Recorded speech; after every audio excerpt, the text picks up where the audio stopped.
la Corte Suprema de Justicia la encargada de dar a cada órgano jurisdiccional, de acuerdo a la materia, al territorio, a la cuantía, cuál va a ser el asunto encargado de conocer. De esa cuenta, no debemos de confundir jurisdicción con competencia. Estos dijimos que son dos cosas distintas. No olviden algo que anotamos en una de las diapositivas, en donde indicamos que todos los jueces, absolutamente todos los jueces, tienen jurisdicción, pero no todos los jueces tienen competencia en determinados asuntos. A eso, pues, hace énfasis al indicar la diferencia entre estos dos conceptos, que la competencia está relacionada con la especie o con el asunto específico que le ha sido delegado para que los órganos jurisdiccionales conozcan. También dentro de la competencia indicamos que hay reglas que debemos de conocer porque es un requisito fundamental para iniciar un proceso. Indicamos que si no conocemos de primera mano quién es el juez competente para conocer un caso determinado que vamos a someter al inicio, vamos a plantear de una manera inadecuada nuestra demanda. Entonces, es importante que conozcamos cuáles son las reglas de la competencia. ¿Cómo vamos a conocer estas reglas? Pues estudiando cuál es la facultad que tiene cada órgano jurisdiccional de conocer de acuerdo al asunto que se trate. Por ejemplo, indicamos que en casos de derecho penal, los jueces competentes son todos los jueces de paz y de instancia del ramo penal, y para conocer la etapa del debate son los tribunales de sentencia penal, ya sea unipersonales o los colegiados. Los unipersonales, vamos a recordar de una vez, cuando hablamos de juzgados unipersonales, la característica es que estos se encuentran compuestos por una persona. Y cuando hablamos de órganos colegiados, estamos hablando de los tribunales de sentencia o de las salas de apelaciones, en donde estos están compuestos por 3 jueces de la misma categoría, en donde uno realiza las funciones de presidente y los otros de jueces vocales. Ellos toman una decisión colegiada, que puede ser que esta decisión la tomen todos bajo la misma, bajo el mismo criterio, o bien que alguno difiera del criterio, pero siempre va a siempre va a prevalecer la mayoría. En un tribunal puede ser que la votación o el acuerdo a que lleguen va a ser de 2-1. En ese caso es lo que prevalece. El juez que no esté de acuerdo, lo que puede hacer es razonar su voto e indicar las razones por las cuales no está de acuerdo. Entonces, hay algunos casos específicos en donde sí se somete a un asunto de competencia ante la Corte Suprema de Justicia cuál es el juez indicado para conocer. Pero esto está determinado porque existe duda, por ejemplo, en un caso civil, cuál es el juzgado civil que debe conocer por razón de territorio o por razón de la cuantía, pero no puede someterse a competencia, perdón, no puede someterse a una duda de competencia un caso que por razones obvias no puede ser conocido por un juzgado civil, por ejemplo, si estamos hablando de una demanda de tipo penal.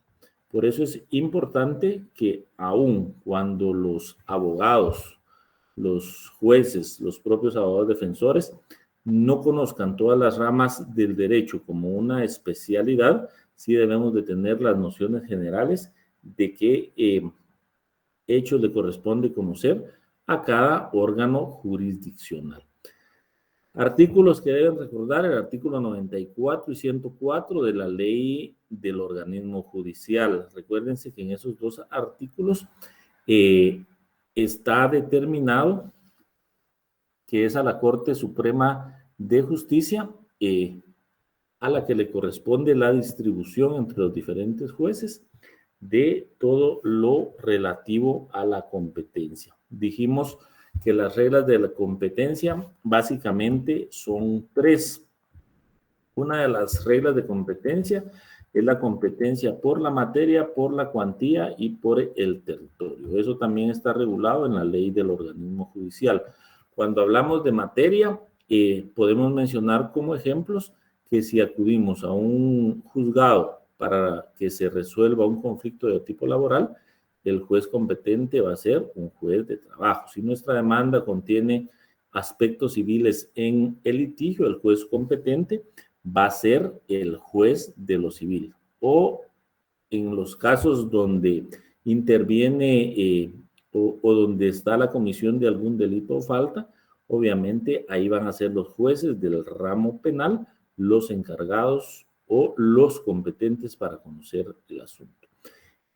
En la otra regla de competencia que dijimos que es la cuantía, esto nos referimos básicamente a temas civiles, en donde se debe establecer si la cantidad,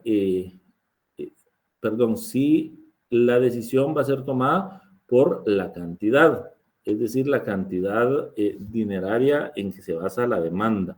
Si es una cantidad mayor, va a ser un juez de primera instancia del ramo civil, y si la cantidad es de menor cuantía, va a ser un juez de paz civil el encargado de conocer el caso. Y en relación al territorio, dijimos que se organiza de esta manera porque la ciencia del derecho lo que busca es el orden. Entonces, si bien es cierto que podemos tener 2 jueces competentes por razón de la materia en el ramo civil, la competencia por razón del territorio delimita más aún quién debe conocer. De esa cuenta, podemos tener un juez de lo civil en el departamento de Guatemala, en el departamento de Escuintla, en el departamento de Jutiapa. Y la competencia va ligada hacia dónde, en donde, en el caso de derecho penal, en donde fue consumado el delito, en el caso civil y laboral, en donde se da esa relación contractual que lleva a 2 partes a que entren en una controversia jurídica.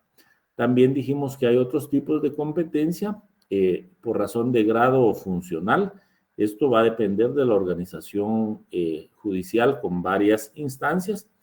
En este caso indicamos que hay únicamente 2 instancias, la primera instancia y la segunda instancia. La primera van a ser los jueces unipersonales quienes conozcan, y en segunda instancia van a ser las salas de apelaciones. Y otras que son generales que no vamos a preguntar son aquellas,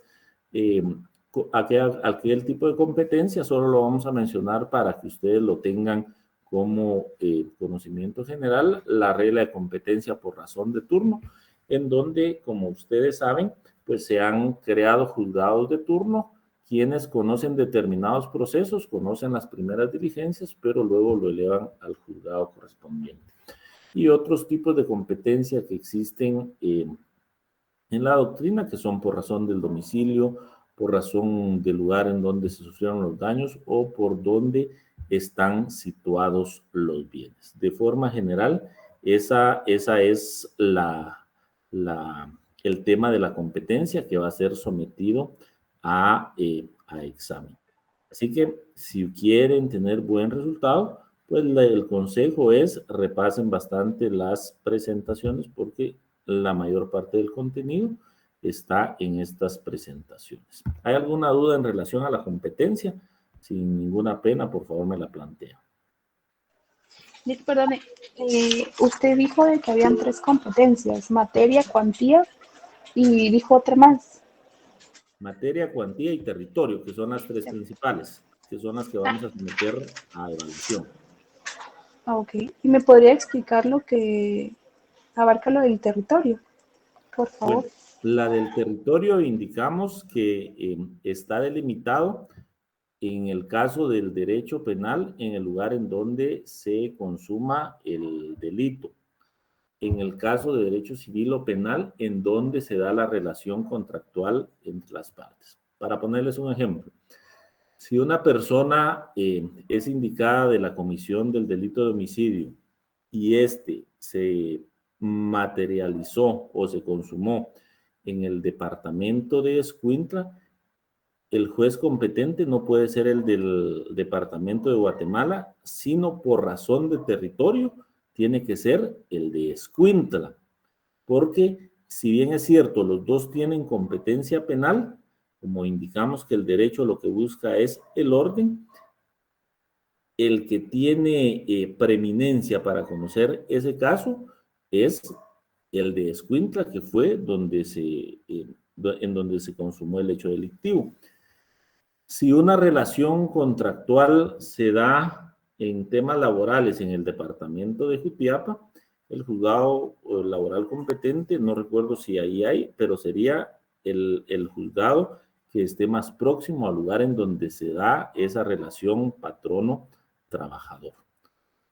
Es decir, puede ser que en los departamentos de Guatemala hayan jueces de primera instancia del ramo penal competentes, pero el encargado de conocer va a ser de acuerdo al lugar de la comisión del hecho, cuando hablamos de derecho penal, o del lugar en donde se da la relación contractual, ya sea civil, laboral o administrativa.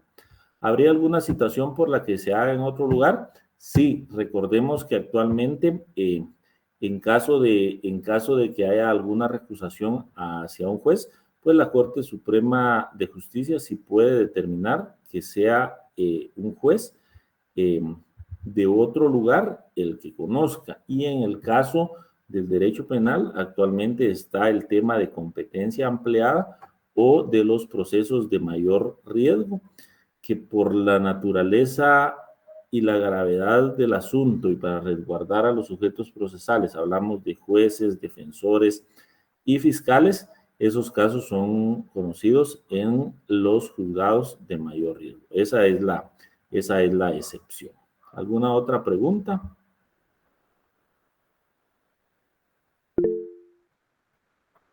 Muy bien, Alan, Jack Orozco. Buenas tardes, Lick. Solo yo no escuché la definición de la regla de competencia por materia. ¿Será que me la podría repetir? Disculpe, Lick. Muy bien, la regla de competencia por materia dijimos que está delimitado por la especialidad de derecho que se trate. Es decir, si se trata de una relación laboral, el juzgado competente va a ser un juzgado de trabajo, lo va a conocer un juez de trabajo. Si hablamos de una demanda por el incumplimiento de un contrato de la vía civil, por el órgano jurisdiccional competente va a ser un juzgado del ramo civil. Vamos a ver, no sé si le quedó claro, solo antes que se me borre acá. Sí, gracias, Lick, muy amable. Muy bien. Una con materia, cuantía y territorio. Sí, esas son las tres principales, materia, cuantía y territorio. Y las otras que indicamos, pues dijimos que estaban la competencia por razón de turno, por el lugar en donde se sufrieron los daños, etcétera, pero que esas no íbamos a ahondar en ellas, sino para efectos de estudio únicamente vamos a tomar estas tres que anotó aquí la compañera Cari Méndez. ¿Alguna otra duda sobre la competencia? Muy bien, entonces para que nos dé tiempo de abarcar la mayoría de temas o todos los temas, vamos a pasar ahora al siguiente tema, que es la organización jurídica. Ya mencionamos que es el organismo judicial de conformidad a la Constitución Política de la República de Guatemala y a la propia ley del organismo judicial. El ente encargado o el organismo estatal que se va a encargar de todo lo relativo al ámbito de justicia. Y lo importante de la organización jurídica es que de acuerdo al artículo 52, otro artículo que deben de tener memorizado, es que el organismo judicial goza de plena independencia y no está subordinado a ningún órgano. Ahí recordemos el ejemplo que pusimos en un caso práctico. ¿Qué pasaría, por ejemplo, si un ministro de Estado que pertenece al organismo ejecutivo y que goza del derecho de antejuicio es sindicado de la posible comisión de un delito y el Ministerio Público, en el ámbito de sus funciones, pide que se le retire ese derecho para que se le pueda investigar. Obviamente esta petición se va a hacer ante el organismo judicial. ¿Podría el presidente de la República de Guatemala pedirle al presidente del organismo judicial que por favor no investigue a su ministro? En este caso, la respuesta dijimos que era no, porque de acuerdo al artículo 52 de la ley del organismo judicial y también yo recuerdo que les mencioné los artículos constitucionales, el organismo judicial no está subordinado a ningún órgano. Ahorita les voy a decir cuál es el artículo constitucional que nos estipula lo relativo a la independencia que tiene el organismo judicial.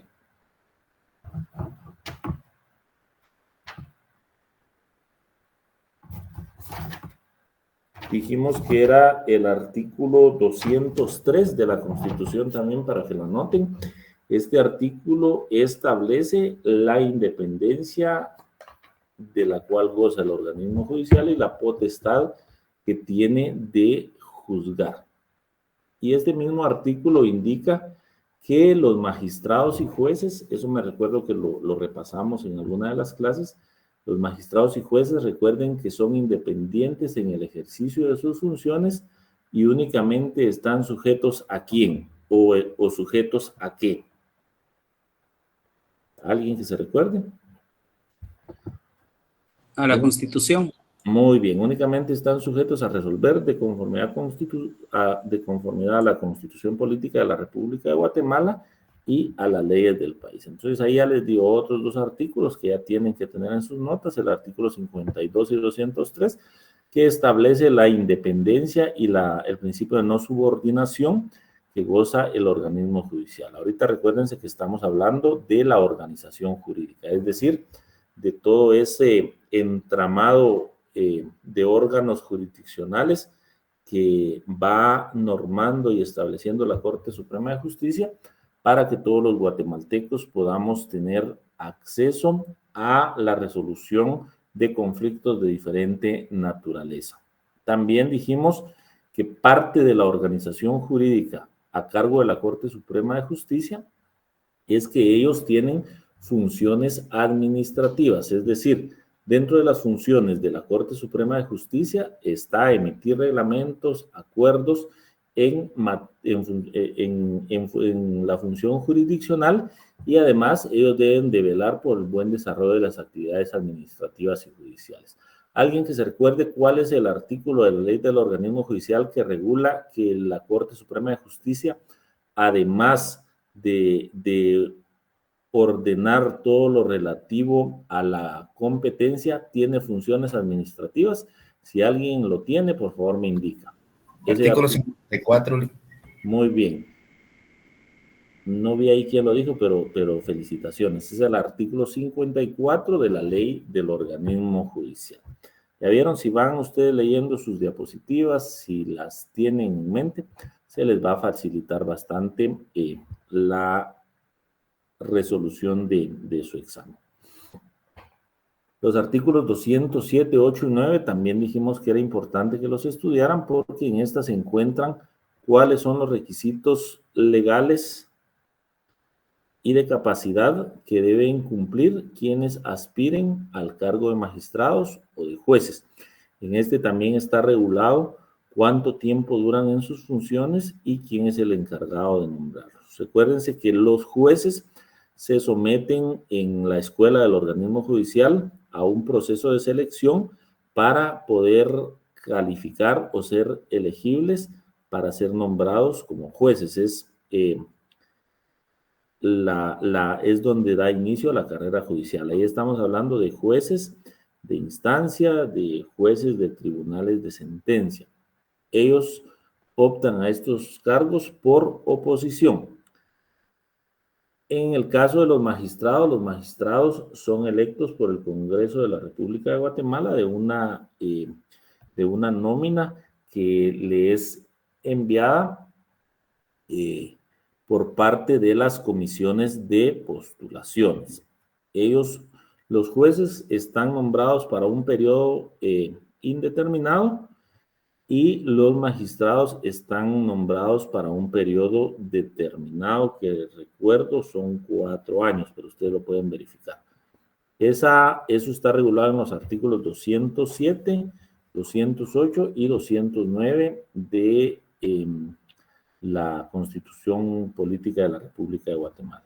También es importante que repasen el artículo 75 de la Ley del Organismo Judicial, o por lo menos que lo tengan subrayado, porque en este se establece cómo está integrada la Corte Suprema de Justicia. ¿Alguien que me diga qué es la Corte Suprema de Justicia?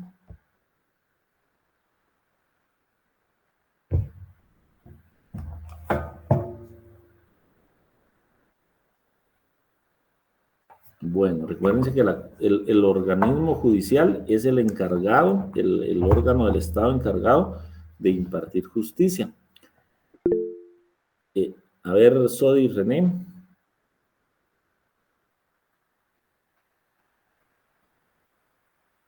Sodi René Vázquez. ¿Me escucha? Sí, sí, le escucho. ¿Es el órgano encargado de máximo para impartir justicia? Muy bien, efectivamente, la Corte Suprema de Justicia dijimos que es el máximo órgano del organismo, valga la redundancia, del organismo judicial, el de más alta jerarquía. De esa cuenta, el presidente del organismo judicial es el propio presidente de la Corte Suprema de Justicia. Vamos a ver, muy bien, Sodi, esa es la respuesta, es el máximo órgano del organismo judicial. Y la Corte Suprema de Justicia dijimos que se integra por un magistrado presidente, que también es presidente del organismo judicial, y de 12 magistrados, todos de igual categoría. En relación a la Corte de Apelaciones, es el artículo 86 de la Ley del Organismo Judicial el que regula y establece que éstas se integran por sede, materia y competencia territorial. Aquí volvemos al tema de la competencia. Cada una de las salas de apelaciones está compuesta por 3 magistrados titulares y 2 suplentes. Esto en caso que sea necesario por la incompatibilidad de algunos de los magistrados titulares para conocer de determinado asunto. ¿Quién va a ser el presidente de las salas de apelaciones? Va a ser el que designe la Corte Suprema de Justicia. Artículo 86 de la Ley de Organismo Judicial, anótenlo también. Luego tenemos el artículo 94 que regula todo lo relativo a los juzgados de primera instancia y el artículo 101 que regula todo lo relativo a los juzgados de paz. ¿Cuáles son los caracteres de los órganos jurisdiccionales o cuáles son las características sobre las cuales debe actuar? Esto está regulado en el artículo 51 y 52 y para efectos de estudio dijimos que son básicamente 3. 1, que los órganos jurisdiccionales son autónomos, son independientes y son técnicos. Cuando hablamos de técnico nos referimos a la técnica jurídica, es decir, a la aplicación de la norma constitucional y de las leyes ordinarias que deben aplicar para resolver cualquier conflicto. Luego indicamos que existen los juzgados unipersonales. Esto es fácil de definir porque unipersonal es una persona. En este caso nos referimos a los juzgados que están dirigidos y compuestos por un único juez. Juzgados de paz, juzgados menores o juzgados de primera instancia. Y los órganos colegiados, que es otra clase de órgano jurisdiccional, son aquellos que están integrados por más de una persona. En este caso hablamos de los 13 magistrados de la Corte Suprema de Justicia y de los magistrados de las salas de apelaciones, que está compuesta por 3 magistrados titulares. ¿Por qué se le llama colegiado? Porque la decisión no la toma uno solo, sino que es una decisión en conjunto de 3 juzgadores de igual categoría. Y en la en la presentación número 2, en la última diapositiva, en la diapositiva 11, ahí está un recuadro en donde ustedes pueden ver por cuántos magistrados está compuesta la Corte Suprema de Justicia, las salas de apelación, los juzgados de primera instancia y los juzgados menores o de paz. A esto se añade el personal de apoyo de los jueces, que son el comisario, los oficiales, pero ellos ven aspectos únicamente administrativos en relación a la aplicación de justicia, pero los únicos que tienen poder de decisión sobre los casos que se someten a su consideración son los jueces. No sé si alguien había levantado la mano, por favor. ¿Está claro hasta dónde vamos? ¿Tienen alguna duda en relación? Cristina Bolaños. Sí, Lic, buenas tardes. Perdón, es solo una consulta. Usted dijo juzgados unipersonales, era el juzgado de paz y el juzgado de primera instancia. Ajá. ¿Qué más? ¿Otro juzgado? O los juzgados menores. Ah, gracias, Lic. Muy bien. Recuérdense, unipersonal, los dirigidos por una persona, que son básicamente los tres que les mencioné. Y los colegiados, pues son las salas de apelaciones y la propia Corte Suprema de Justicia. Esto es todo lo relativo a la organización jurídica. Luego, recordemos que otro de los temas que vimos durante esta etapa, segunda fase del curso, fue en relación a las partes procesales. Las partes procesales son todas aquellas personas que tienen intervención en un proceso judicial.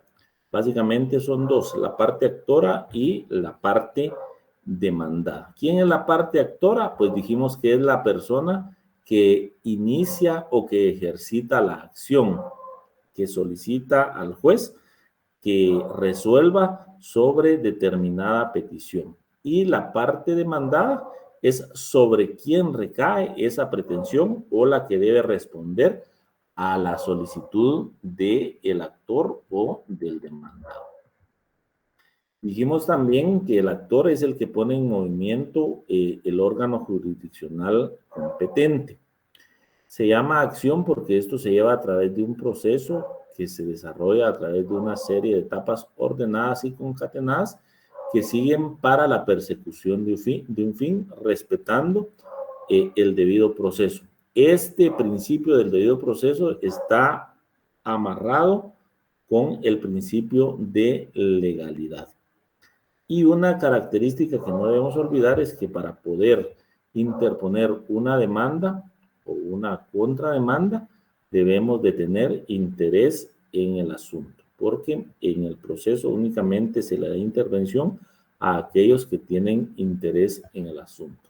La excepción en este caso es en el derecho penal, en donde cualquier ciudadano podemos denunciar un hecho delictivo, aun cuando no hayamos sido nosotros los afectados directos. Esa es la excepción, porque ya de oficio es al Ministerio Público a quien le corresponde el monopolio de la persecución penal. Pero si nosotros tenemos conocimiento de un hecho delictivo, tenemos la oportunidad o tenemos el derecho de hacerlo de conocimiento del órgano investigador para que ellos continúen con la investigación, aun cuando nosotros no tengamos interés en el proceso. Otro actor o otro sujeto de las partes procesales es el tercero, que es aquel sujeto procesal que interviene en un proceso porque se le ha llamado, ya sea por la parte actora o por la parte demandada, presumiendo que éste tenga interés en el litigio. No en todos los casos hay un tercero civilmente demandado, sino únicamente en aquellos en que alguna de las partes considere que éste pudiera tener interés en el litigio. Eso es lo relativo a las partes procesales, que básicamente son tres: actor o demandante, el demandado y el tercero en litigio. Luego hablamos acerca de la capacidad procesal. En esto recordemos el ejemplo que pusimos de una persona menor de edad que iba a interponer una denuncia. En ese caso concreto dijimos que un menor de edad no tiene capacidad procesal para interponer una denuncia, porque aún no tiene capacidad de ejercicio. Los menores de edad tienen capacidad de goce, pero no de ejercicio. La capacidad procesal para litigar se otorga a todas aquellas personas que se encuentren en el libre ejercicio de sus derechos. Y todo lo relativo a la capacidad, recuérdense que dijimos que está regulado en los artículos 8 al 14 del Código Civil, para que también ustedes los tengan ahí anotados como fundamento legal en caso hubiese alguna pregunta en relación a esto. La capacidad para litigar o la capacidad procesal, dijimos que se adquiere al cumplir la mayoría de edad. En Guatemala, ¿a los cuántos años se adquiere la mayoría de edad? Dijimos o sabemos que es a los 18 años. A partir de esa edad ya podemos nosotros representarnos o representar a alguien en alguna demanda. También mencionamos que hay dos tipos de personas, las personas individuales que actúan por sí mismas y las personas jurídicas que son entes abstractos, pues ellos obviamente necesitan de una persona física para que haga valer sus derechos o para que responda ante una demanda. En el caso de las personas jurídicas, ¿quién es el obligado a acudir a los tribunales?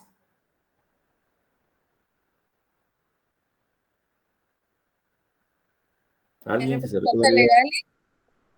Muy bien, el representante legal, porque pues la persona jurídica es un ente abstracto, es, digamos, no es una persona física. Entonces, las personas jurídicas necesitan de lo que la doctrina y la ley denomina un representante legal. Recordemos que esta figura, procesalmente hablando, conlleva una serie de responsabilidades.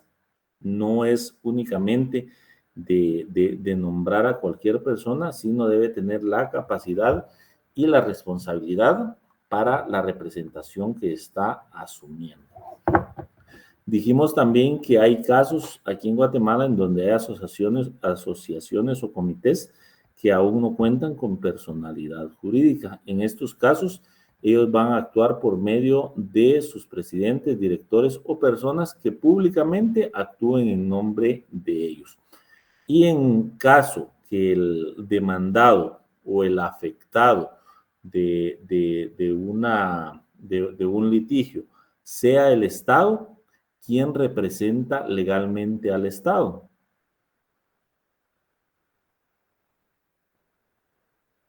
¿Quién debe velar por los intereses de las dependencias del Estado? El procurador.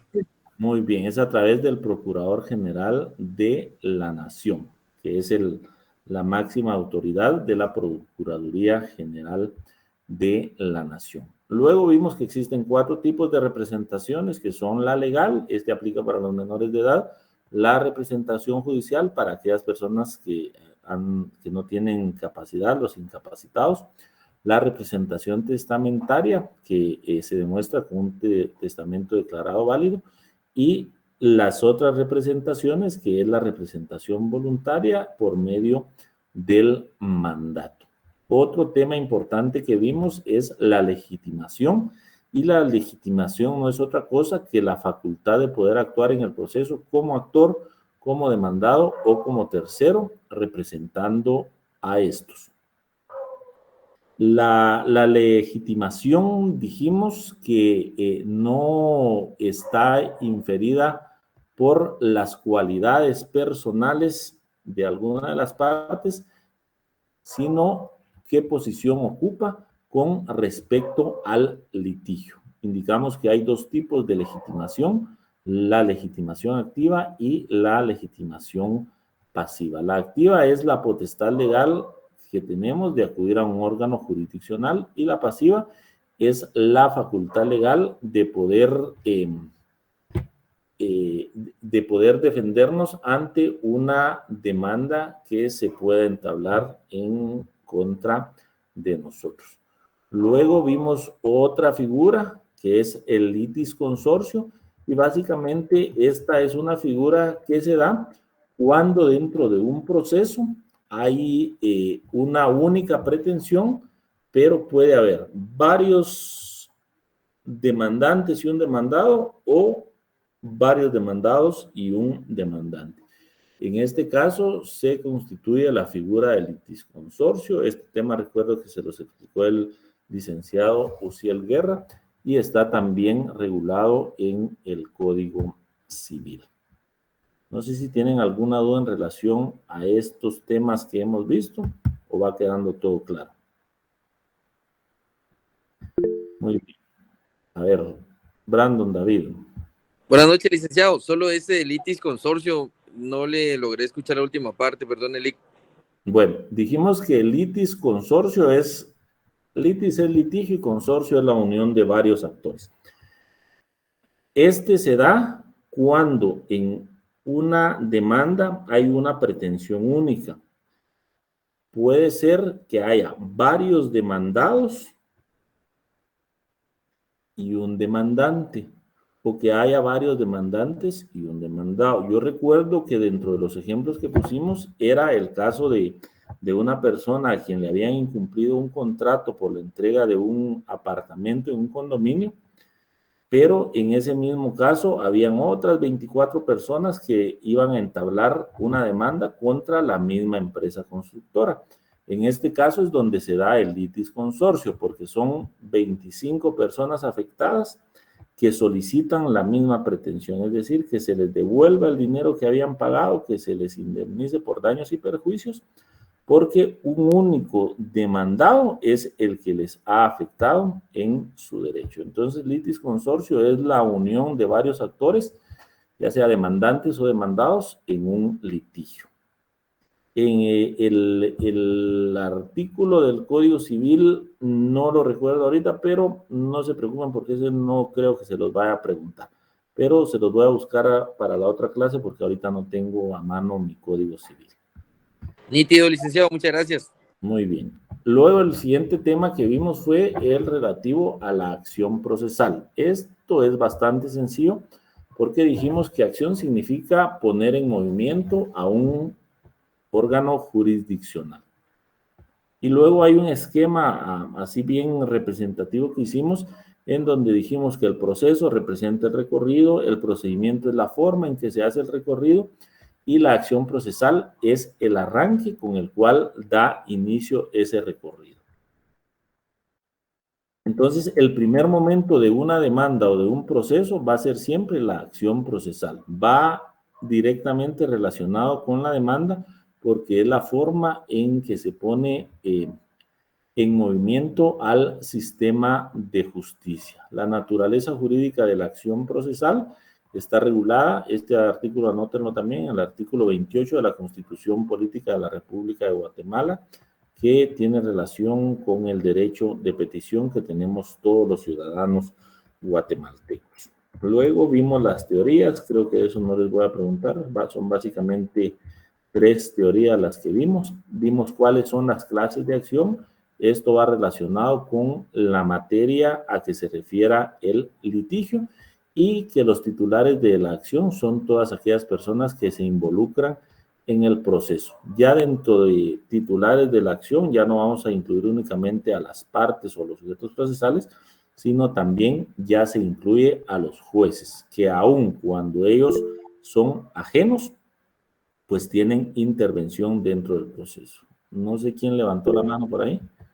Jimmy Alberto. Muchas gracias, licenciado. Solamente fíjese que esa diapositiva no me aparece, no sé si de la acción procesal, no sé si estará no sé si a todos no les aparece, es la diapositiva. La 19. Ahí está. Sí, la voy a buscar. En mi archivo es la cuarta presentación que les mandamos. Lo tuvieron el 22 de marzo. Muy bien, a los demás sí les aparece, ¿verdad? Entonces, si alguien se la puede compartir al compañero, si no la tiene. Pero está compartida en Classroom. Ah, muy bien, entonces de ahí la pueden descargar. Y voy a ir un poquito rapidito para que nos dé tiempo de ver el último tema. Luego vimos vimos 4 conceptos fundamentales que están relacionados, pero que cada uno tiene su propia acepción. Vimos la petición, la acción, la pretensión y el proceso. La petición dijimos que es el acto voluntario que tienen derecho los sujetos de derecho de realizar. Esto de conformidad con el artículo 28 de la Constitución Política de la República de Guatemala. Dijimos que cualquier ciudadano puede solicitar que se le escuche, es un derecho constitucional, y que la dependencia a quien hagamos la solicitud está obligada a resolver. En aspectos judiciales o jurisdiccionales, en cada normativa específica están establecidos los plazos en los cuales se debe resolver, aunque mencionamos algunos casos en donde la práctica no es posible por la alta carga que tienen los diferentes juzgados o tribunales de sentencia. Sin embargo, sí existe plazos en los cuales deben de resolver. Pero en materia administrativa, cuando no se trata de un litigio como tal, sino de un acto administrativo el que estamos reclamando, la ley establece que la dependencia administrativa debe resolvernos en un plazo de 30 días. Cuando las peticiones no sean resueltas en el término que la ley establece, pues lo que corresponde es una acción de amparo. Este artículo, anótenlo también, es el artículo 10 de la Ley de Amparo, Exhibición Personal y de Constitucionalidad. El paso legal que se debe seguir en caso no sea resuelta una acción administrativa. Estoy hablando de acciones administrativas.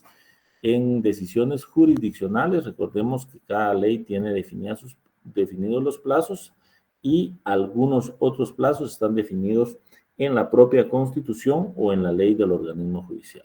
¿Cuáles están definidos en la Constitución? El plazo para poner a disposición de un juzgado a una persona que ha sido aprehendida en flagrancia o por orden de aprehensión, el plazo en el cual debe escucharse en primera declaración. Ese es un ejemplo de plazo que no puede prorrogarse porque es un mandato constitucional. Hay otros plazos generales que están establecidos en la ley del organismo judicial. Eso es en relación a la petición. La acción dijimos que es la facultad que tenemos de pedir a los órganos jurisdiccionales la aplicación de una norma concreta cuando exista un litigio. Dentro de sus diapositivas ustedes tienen la definición del autor Eduardo García Maynard y de Eduardo Couture. Ahí ustedes pueden fundamentarse en caso viniera alguna pregunta relativa a esto. Luego vimos cuáles son los fundamentos de la acción y como referencia pusimos los que define Máximo Pacheco. En ese caso dijimos que es necesario que en un Estado de Derecho pues pueda acudirse ante la autoridad porque ésta vino a sustituir la violencia privada que existía antes para la resolución de conflictos. La pretensión procesal es básicamente la declaración de voluntad que hacemos en una demanda, es decir, qué es lo que queremos, qué es lo que buscamos, qué queremos que el juez emita o resuelva. ¿A través de qué va a resolver? Pues regularmente es a través de una sentencia. La pretensión está ligada específicamente a lo que nosotros queremos que el juez resuelva a nuestro favor. En este caso también está la definición de Guillermo Cabanelas dentro de la presentación y las características de la pretensión procesal es que ésta se dirige a una persona distinta a quien reclama y que la resolución también es por una persona distinta de quien lo solicita, en este caso a través de los jueces. Y por último vimos las características de la pretensión procesal, que además es un acto de voluntad y no un poder o un derecho como es la acción. Esos básicamente son los temas que vamos a evaluar. Como les indiqué, son 15 preguntas de falso y verdadero, bien sencillo. Cada una de estas respuestas tiene una ponderación de 2 puntos. Ahí pueden ustedes sumar 30 puntos. Y el caso concreto, que va a contener 5 preguntas, 2 puntos cada respuesta correcta, pero para tener los 2 puntos debe estar correcta la respuesta y el fundamento legal. Si solo tienen uno bueno, no les voy a sumar un punto, sino que toda la respuesta va a estar mal. ¿Sí, Manuel de Jesús? Buenas noches, licenciado. Pues mi pregunta es, el examen está valorado en 40 puntos. Ajá. Ya. Era únicamente, licenciado, gracias. Muy bien. No sé si tienen alguna otra duda, comentario o sugerencia. Lee, Dígame. dentro de las preguntas que va a colocar también van a venir las que usted nos dictó. Sí, puede ser que vengan las que les dictamos. Van a venir seguramente algunas porque es como una forma de incentivar a los que se conectan en clase. Kennedy. Gracias, Lee. Muy bien.